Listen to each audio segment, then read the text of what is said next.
رمضان آتا ہے تو تراویح پہ مناظرے شروع ہو جاتے ہیں۔ میں ایسے ہی یوٹیوب دیکھ رہا تھا تو وہ ایک سامنے آیا 20 تراویح پڑھنے والوں کو چیلنج۔ او بھائی اللہ کے واسطے یہ چیلنج اپنے پاس رکھو۔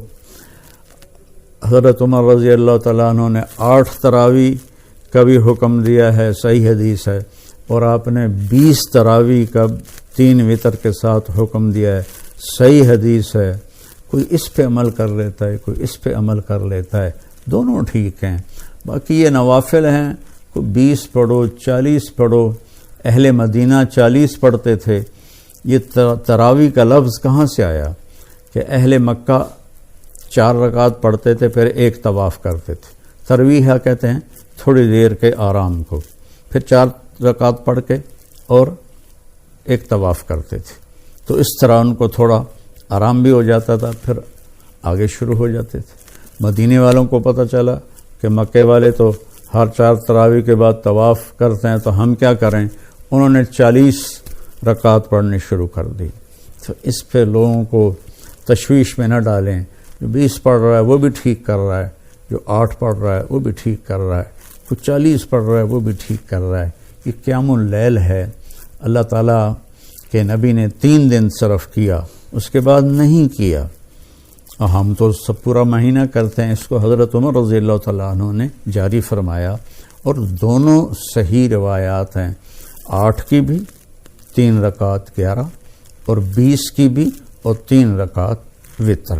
تو بھائیو، اکثر جو میں تو سنتا ہی نہیں ہوں، میرے سر میں درد رہتا ہے، لیکن کبھی کبھار کان میں پڑ جاتی ہے بات، تو اتنا شدید لہجہ ہوتا ہے اور اتنا حقارت آمیز لہجہ ہوتا ہے اور اتنا نفرت سے بھرا ہوا ہوتا ہے، خاص طور پر مذہبی معاملات میں اور اختلافی مسائل میں۔ اس قدر وہ آتش فشاں پہاڑ بن جاتے ہیں کہ ان کے منہ سے آگ نکلتی ہے۔ قرآن ماشاءاللہ پوری امت سنتی ہے، اور صدیوں سے امت جمع ہے 20 تراویح پر۔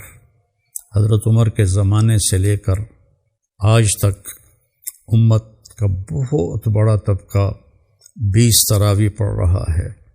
تو جن دوستوں کو کوئی عذر نہ ہو اور کوئی تھکاوٹ بیماری نہ ہو تو وہ 20 پڑھیں۔ بہت سے لوگ 8 پڑھ کے باہر نکل جاتے ہیں تو وہ اپنا نقصان کرتے ہیں۔ میں یہ نہیں کہہ رہا کہ انہیں گناہ ہوگا، میں یہ کہہ رہا ہوں کہ انہیں نقصان بہت بڑا ہوگا کہ انہوں نے 24 سجدے انہوں نے ضائع کر دیے، جو بعد میں انہوں نے 12 رکعت میں پڑھنے تھے، اور وتر کے سجدے بھی باجماعت ضائع کر دیے۔ تو نوجوانوں سے، صحت مند لوگوں سے میری گزارش ہے کہ امت کا عمل 20 پہ رہا ہے، 20 پڑھنے کی ہمت فرمائیں۔ ہر سجدے پر ایک حدیث میں آتا ہے 1500 نیکی لکھی جاتی ہے۔ تو 20 کے 40 سجدے اور 15 چوکی 60,000 نیکیاں ہر بندہ گھر لے جا سکتا ہے۔ کسی کو عذر ہے، معذوری ہے، وہ 8 پڑھ لے، 10 پڑھ لے، تو وہ کوئی اس میں گناہ نہیں ہے۔ اللہ تعالیٰ لیکن جتنی مشقت اٹھائیں گے اتنا ہی اللہ ہم پہ راضی ہوگا۔ کثرت سے تلاوت کریں قرآن کی۔ بخاری شریف کی روایت ہے، کانا رسول اللہ صلی اللہ علیہ وسلم اجود الناس، اللہ کے نبی سب سے زیادہ سخی تھے۔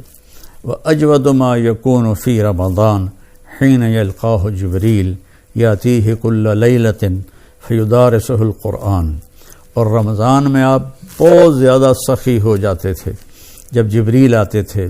روزانہ رات کو آپ جبریل کے ساتھ قرآن کا دور فرماتے تھے۔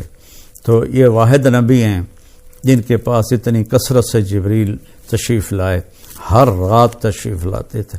میرے نبی کو 9 رمضان ملے، تو ہر رات کو، اور آخری رمضان میں 2 دفعہ آتے تھے، 2 دفعہ قرآن کا دور ہوا آپ کا جبریل کے ساتھ، اور فرمایا ولا رسول اللہ صلی اللہ علیہ وسلم اجود بالخیر من رمضان من الریح المرسلہ، کہ اللہ کے نبی رمضان میں جبریل کے ملنے پر تیز ہوا سے بھی زیادہ آپ کی سخاوت ہوتی تھی۔